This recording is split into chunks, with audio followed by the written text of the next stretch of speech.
very excited to be chatting with actor and writer Chloe Traicos. Chloe, how are you? I'm good, thanks. How are you? Doing great. We were just talking before we started recording here that I just finished watching your latest film, introducing Jodea, which I'm very excited to talk about. But I also wanted to ask you about your appearance in the upcoming season of Righteous Gemstones, which will be premiering on January 9th on HBO Max. So, Right. what can you tell us a little bit about your character and your experience being a part of the show? Well, I played Gloria, who is Walton Goggins' wife, and she's his character, Baby Billy's fourth wife. And it's very. I mean, I can't tell you about the upcoming one because I'm not allowed to. But the basically, it's a. I mean, it's been a lot of fun working on this show. It's basically, I mean, if you've seen the show, you know, Baby Billy's very much a over the top character, and both of his wives kind of. I mean, me and Tiffany places. I think she's wife number 6, are both kind of have to like, we sort of fade into the background around him. And so, yes. And then, so I am also mom to his son, Harmon, who, again, is a very quiet character who literally Baby Billy's the one who kind of takes over.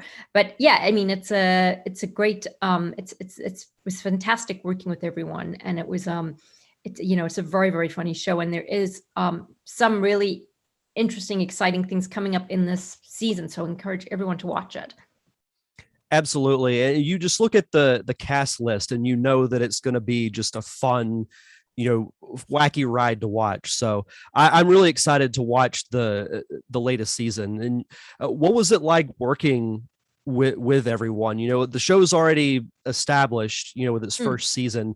Was this your first experience doing something like that? It was an incredible experience. Yes, it was my first time. And it was very, it was actually wonderful, just being on a set with, so many amazing people, but also just from this perspective of, I'm a little independent filmmaker, and suddenly I'm on the set where I think the budget of my last movie cost less than breakfast did for all the cast and crew. So it was wonderful being on a huge set and having, being pampered over and stuff and all that. And everyone was so lovely. The crew were wonderful. The cast, everyone, all the actors were amazing. It was, I mean, everybody made me very welcome. It was very, it has a very good atmosphere. That's fantastic to hear. And as I mentioned, I'm really excited to see what they do with the new season. And you mentioned being an independent filmmaker coming onto a set like this. What was it, to backtrack a little bit, what was it that made you want to get into filmmaking? If I get asked that a lot, the thing is, I've wanted to do it since I was so young. I was aware since I was like 3 or 4 years old, the first time I was aware that people were acting and that the people in the movie weren't real. That was when I knew that was what I wanted to do. And it's something I've never stopped wanting that. So, it was just, I was never inspired by one movie that I saw. It was just something I always had to be doing. I just knew that from the earliest stage, I was going to make films. And it's interesting because and I've mentioned this, on my previous show and, with new conversations as well, there's not really a set path to get into the film industry. And it's what's cool about doing shows like this is hearing everyone's different story and different take on how they got to where they are, because there's not like a instruction manual on how to get into the film industry. You have to find your own niche. I mean, some people get into it later in life, and in your case, you knew fairly early on that's what you want to do, which is impressive to me, because I know so many people who they change career paths, or they change what they want to do, or what they thought they wanted to do wasn't what they thought it would be, and they would do something else. But that's awesome though. That's really cool that you knew early on, and you haven't stopped. Right. Yes. Right. Yeah. That was all there was for me. Yep. So what did you do to initially get your foot in the door as far as filmmaking goes? Like, you knew early on that was what you wanted to do. What were the steps that you took to get to where you are today? I just did it. You cannot wait, especially if you're in the acting world. I was in the acting world in Australia, and it's very, there are very, very few good roles for women over there. The industry is that much smaller. And so unless you've kind of been in an Australian TV show since you were like 3 years old, it's very hard. So I started writing my own stuff, and like, it's just like, I'm not waiting for anyone. I'm just going to do this myself. So it was kind of a case of just doing it yourself. And, and then obviously, because, technology is not my thing. I always make sure I'm with, I work with someone who knows what they're talking about, who knows, that's just thing. You've just got to find a team, and I've been very lucky in doing that and finding teams of people who also just want to make it happen, who can, who will just go out there with you, and you work together, and you get the project happening. And that's what you have to do as an independent filmmaker, especially because you don't have the big studio behind you. And but that's part of the beauty of independent filmmaking is, conceiving the idea, in your case, with writing, conceiving the idea, finding a team to work with, whether it's, actors, directors, producers, and all like really working together to make it happen. And I've used this analogy numerous times that a film is like a machine. Yes. And everyone from the PA all the way up to the director, they're all cogs in the machine, and they all have to work together in order to make the machine run. Right. Sorry, my kitty has just been wanting to say hello. Oh, hi. What's your name? This is Muksa. Muksa. Yes. Oh. Sorry, that was why I kept turning away. I wasn't being rude. You were just. Oh, no worries. Hey, pets are always welcome. Oh, thank you. If my dog were in here, she'd probably be trying to climb up in my lap to see what I was doing. That's awesome though. No, pets are always welcome. Oh, so with you being a writer as well as doing producing and also acting as well, was there thank you for not saying I'm a director. People say that the whole time and it drives me crazy because I'm not. But thank you for being so observant. Appreciate it. No problem. So sorry, carry on. Yep. Oh, no worries. So whether it's acting, producing, writing, do you have a specific favorite aspect of the industry? I love both acting and writing equally. Technically, I'm not a producer. I just produce because I need to have my say in my projects. But I actually suck at that side of it, of organizing it, getting it off the ground. That's not what I like doing. I'm more a creative person. I mean, producing I do out of necessity, but acting and writing, I love both equally. They both are, those are both what I love doing, what I always want to do. It's interesting you say that because with my short film that I made a couple of years ago, I did the producing side of it, like you said, out of a necessity. And it's nothing to knock the business side of film, because I think it's very important and you have to have it, of course, in order for film to happen. But I find that the business types that I talk with, they don't gravitate as much to the creative side, and vice versa. So I feel you on that. I much prefer the writing and the creative part of it, because that's the great thing about writing is that if you compare a film to a sandbox with different toys in it, you create the sandbox. Like you get to write the characters, the situations. It's so fun, and it can be frustrating at times when you hit writer's block, but when you have that realization of, oh, that's what needs to happen.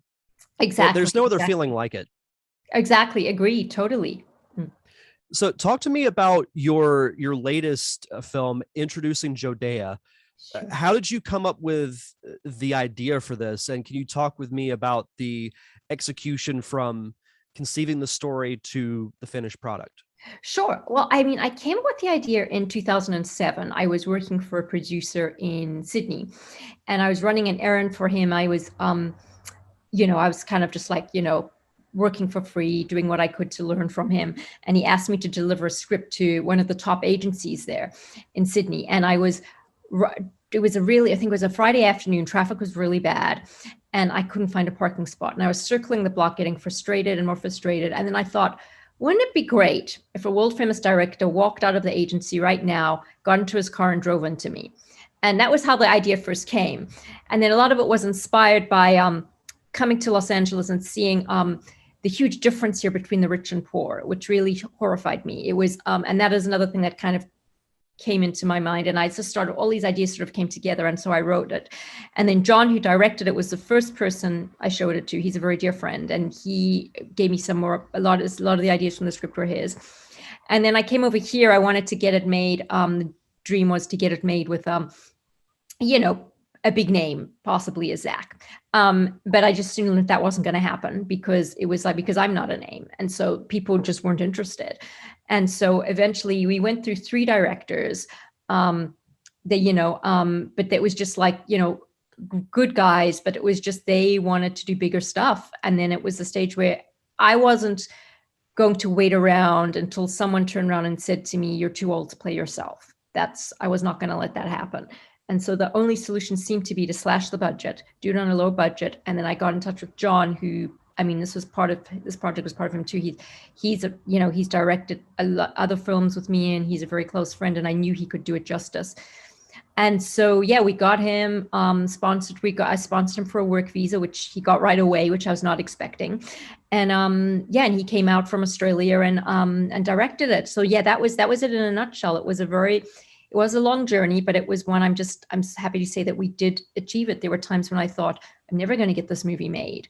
And it was, I had to, I couldn't let that happen. How long did it take you guys to shoot it? We had to shoot it in, it was about 6 weeks. And we were pushed for time because John's visa was good for a year, but he was also back to back with projects in Australia. So we had, we were very limited for time, and it made things very tricky because we literally we couldn't say, okay, we're postponing this scene, because we just couldn't do that. And so Ben, who plays Shlomo, Jodea's boss in the cafe, 2 days before we were due, I think we were due to do his scene on the Tuesday, on the Sunday, he called me and he said, "Listen, Chloe, can you please postpone? I'm in hospital." And I was like, oh my God, we can't, we just cannot do that. So I got an understudy, a backup. And then Ben was just amazing. He came out of hospital on the Tuesday. He made sure he was there, even though he was so ill, like his wife had to be with him. But yeah, he was such a champ. He did the scenes, but that was just like one of the things we just didn't, we couldn't, we had no, there was no space for moving with the schedule we had. That's got to be inspiring for someone to still come out to set despite being sick. Yes. To see someone else on the cast and crew have that same type of dedication. Oh yes, it has to be inspiring. Yes, Ben's amazing, and he's attached to my next project as well. And he's a phenomenally talented actor and a really, really, really, really good person. That's fantastic to hear, because kind of going back to my short that I did a couple of years ago, when you see the cast and crew as an indie filmmaker buy into the project as much as you, yes, it reaffirms that faith that, hey, this is what I'm meant to do. This needs to happen. And we were very lucky, and especially with John, but we had, it wasn't just the time thing that was a disaster. 2 days before and it was a Thursday, we started shooting on the Sunday. On the Thursday, we had both our production manager and production designer pull out. That was like 2 key crew members. And literally again, as I said, we couldn't budge on the time thing. So it was just, we had to, like John and I, every night when we should have been preparing the scenes for the next day, we were, going online, making sure we had enough extras, making sure we had these props. It was a nightmare shoot. So that the fact we pulled together and made it happen was incredible.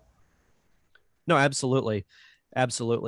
So talk to me a little bit about some of the specific aspects of the story, because you had mentioned before we started that it felt good to you to hear that a guy enjoyed the movie, because it's not necessarily something that a guy would enjoy, because the core of the movie is a love story, without really giving any spoilers to specifics of the movie. But I found myself, like, I enjoyed the love story, but to me, seeing the almost like a satire of how the inner workings of the film industry works Yes. with the shady agents, with the Yes. every time that there was a camera in your face when you would walk out of a door and you were just shoving them away or just like trying to hide your face and run, like those made me laugh. Like I just thought those were hilarious. So were little incidents like that, did those happen like spontaneously or were they planned? No, I think, I mean, I mean, no, I mean, they were planned. And it was like, and yes, I did want to show the, the horrible side to Hollywood, which is what I've been through, what everyone's been through, where you're told you're not pretty enough. You're not, we don't want to use you. It's like that stuff which you kind of, I mean, except in Hollywood, they never tell you you're not pretty enough. They say you've got the wrong look. And I kind of exaggerated that a lot in Grant's character, to make it funny, because I think, to me, I think it's very funny when he says to her, "Look, your breasts are too small, you're too ugly." It's kind of, because they would never really say that in Hollywood, but it just kind of exaggerated just to add to the humor. Yes, there was that was planned.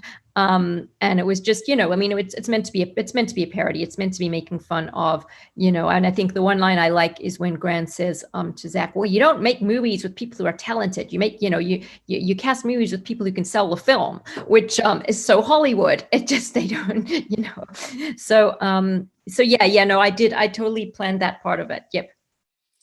I just love the little nuances of that. Oh, And it's something that I notice, when I watch movies, especially because we were also talking earlier that plots that have like the movie within a movie element, ever since I was a kid, I've always been fascinated with those storylines. mm-hmm. And it's become even more apparent, as I've gotten older, because I like seeing little details of, is this going to be a comedy? Is it meant to be an accurate portrayal? I enjoy both. So I enjoy just the the wackiness of showing like the exaggerated version of Hollywood. I thoroughly enjoyed the movie. I thought the chemistry between Jodea and Zach was really good, and it was the backbone of the entire movie. The story was good. I really, really enjoyed it. Thank you so much. That really makes me feel good to hear that. Thank you. Yeah, absolutely. Do you have a specific like favorite moment from the set, or like a favorite scene that you filmed? What were some of the highlights of making this project? I mean, there were so many highlights. I mean, the cast we had were fantastic. I have many favorite moments. One of my favorites is when Harold comes into the takeout and Zach throws the milk in his face. That's one of my favorites. And that was great because on set I could naturally laugh. That was just and Ryan, who plays Harold, actually came up with that line, "Your first hit." He said to us before we shot it, he said, "Do you mind if I put that in?" I said, and John and I said, "Yes, that's fantastic." I also love the scene, and unfortunately we cut a lot out of the scene because it was a lot longer, the scene when Harold shows up at Zach's. And the dialogue between, we had a lot more between him and Fred. Because both Steve Kimber, who plays Fred, and Ryan, who plays Harold, they both great improv actors. They make up stuff on the spot. So we literally just said to them, "Take it away." And it was hilarious. They were shouting insults at, Fred was insulting Harold, and Harold's kind of like not getting it and asking for a cup of tea. That was dragged on for a lot longer. And that was another favorite. And then, of course, I also love Nina, who played Natasha. She's in a tiny scene at the end when, she was just hilarious when she's just screaming at Zach and saying she's not going to run around the lot. It was, so those are three of my favorite scenes. It's apparent that you all had a lot of fun making this film, because the audience can tell when an actor is into his role, his or her role. Mm-hmm. And I felt like everyone was invested into their role, and that made it all the much more enjoyable to watch. Oh, thank you. Yeah, no, they were, the cast were phenomenal. They really were really good, really professional. I mean, Kent, who plays Grant, was also in another film with me. I cast him in this because he is such a good actor. And so he is an actor who goes all the way out, not with this movie, but with the previous movie we did. he had to play a drunk whose eyes were bloodshot. And I remember he showed up to set, he took every detail of the script so seriously that he showed up to set with onions so that he could make his eyes cry. And I was like, you know, his commitment, I mean, the commitment was huge. I mean, that, you know, they were all fantastic and committed. And it was a fantastic cast. It goes back to what I was saying earlier, that when you see the cast and crew be that invested, Yes. you know it's going to work, and you know it's going to be a success. So that I always love hearing success stories, especially with independent film, because it's, you know, I know making a short is not easy. I can't imagine doing a full feature, you know, like you all did. One day I will, but you know, it's just thinking of how big of an undertaking that it is. So I consider it to be a huge success. Well, thank you. Well, you know, I'm happy to give you advice if you need it. It's, I mean, my thing is find a great team. I mean, and it wasn't just with the cast, we had crew too, like Lou Pizarro and who is one of the and Jeremy Lin, who were the two producers who worked with me. They were fantastic. Like I mean, because I'm fairly new to LA. If I said I need a mansion, okay, I got you a mansion. I need, you know, I need this. They knew people everywhere, and they were able to pull favors. So that's a big bit of advice I'd give you, is just find people who know the neighborhood, who can pull favors. Like we got, like, I mean, the tricky thing is just, and also keeping away from, you know, a lot of the street laws and stuff. Like we had like the cafe scenes were supposed to be in West Hollywood. We had this fantastic cafe. The owner was a sweetheart, was letting us have it for nothing. But the West Hollywood parking laws were crazy. You know, like buying the permits for everyone, it would have ended up costing us more than the location would have. So we ended up having to shoot that out in Santa Clarita. We had to find another location. So it's like stuff like that. You just got to see where you can save costs, where you can, and also it's not just the crew and the cast, you know, with locations, find people who are, who want to be in a movie, who want their home or their restaurant or whatever in a movie. That's, you know, that's the key to it. That's interesting, because in other conversations I've had with other filmmakers, they say it's more difficult to film in LA and in the, you know, Los Angeles area, because if you film somewhere in, like, you know, Texas or Oklahoma, like they're not used to that environment. And you go up to a restaurant and they're like, hey, can we film a movie here? They're like, oh yeah, great, we'd love that. But it seems like in Hollywood and in the Los Angeles area that it's much more commonplace. So it's the speciality is not there. Exactly. That was why we shot a lot of this out in Santa Clarita. So, which is way more small town, and they're way more thrilled to have a movie there.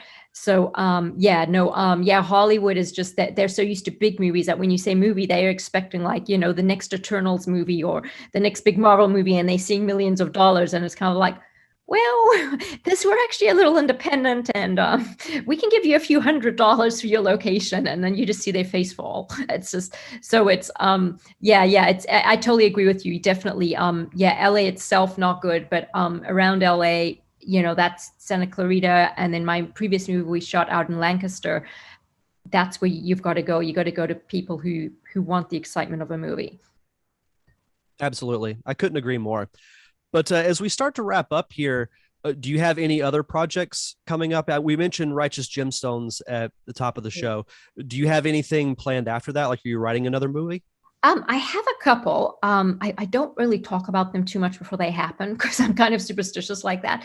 But I have a couple, and they just in various stages of production, waiting to be, you know, find the right people to come on board. I'm always working on something. Yep. Fantastic. You mentioned you had some great advice a few minutes ago. What is one piece of advice that you have for an aspiring filmmaker? First of all, I say don't even do it unless you have to. When I see filmmakers, young filmmakers out of film school, you know, and they're looking at the money, they're totally wrong for the business. I actually, you know, I mean, I recently was looking around for crew from a film school. I was looking for crew members who wanted the experience. And the film school said to me, oh no, our students are paid union rates. And I was like, you have just literally made things as hard as you can possibly make them for your students, because nobody is going to want to pay a student union rates. And also the students are going to go out into the world expecting to be treated like royalty. And that's not how it is. It's, you have to start out there doing it because you love to do it, putting in the long hours, doing whatever the hell you have to do just to get that one scene that can go on your reel. That's how, you know, as I said, you have to do it. You have to want it. You have to be prepared to do anything. Like my first movie that I did when I was still a student, it was a horror movie, and I never even saw the light of day. But I remember the shoot was, my call time was 10:30 p.m. on a Friday night, and I didn't even have a driver's license then. I have no idea. I cannot even remember how I got to set and how I got back from set, but I did it, you know. And so, like with this, also we had actors who, you know, where I'd offer them a role, actors who I knew who could do a fairly decent job, and you know, the one got back to me and said, "Oh, you're shooting out in Santa Clarita? That's too far." And I'm kind of like, no, it doesn't. When you're starting out, you just do whatever you can do. You take whatever chances you get, and you don't make these demands, because all that's going to happen is people aren't going to work with you. So that's my advice: is only do it because you have to do it, and you know, and go out there. It's going to be tough. Don't go out there expecting to make money or expecting to, you know, get the royal treatment. You have to do the hard yards, and you have to, that's why I say you have to want it. If you don't want it, then it's not going to work. And, you know, as great as film school can be, it doesn't replicate on the job training. It doesn't. The best way you can learn, and that's what I also tell people, if you can get onto a set as a PA, yes, then do that, because you can observe everything from watching the director work with the actors. Absolutely. To watch, you know, the director of photography set up the camera. You can learn so much just by watching. And I say that also because I'm personally more of a visual learner than someone just telling me something. I definitely, I'm not a fan of film schools at all. I mean, I go so far as to say that I think acting schools, well, not so much film school, but I do think acting schools are unethical, because you're teaching kids, you're giving them a diploma at the end with the belief they're going to get a job. That you can't guarantee that. So, but I think also a thing with what you're saying is being a PA on set is also another point. Also, not just learning and by watching, but also it's a great chance to network. You're a young filmmaker, you've got a short script, you know, the director might be interested, you know, or he might know someone who is. So that's kind of why I say and I did that for the crew and the cast who helped us out. I'd say to those who had scripts, I'd say, show them to me. If I can help you with it, I will. And I was prepared. I'm prepared to do that because they've helped me on my script.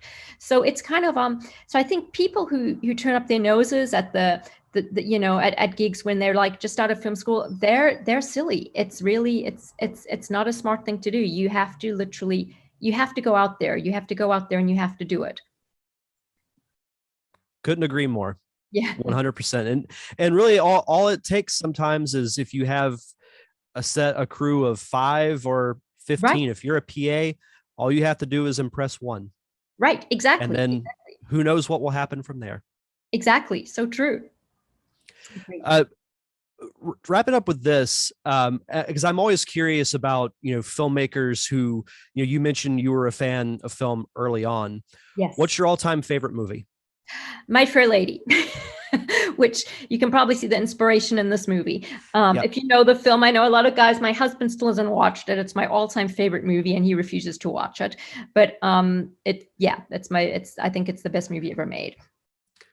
That makes a lot of sense. After watching Introduce Jodea, I definitely see the influence in that. Oh, thank you. Where can people find you on social media, website, and how can people watch Introducing Jodea?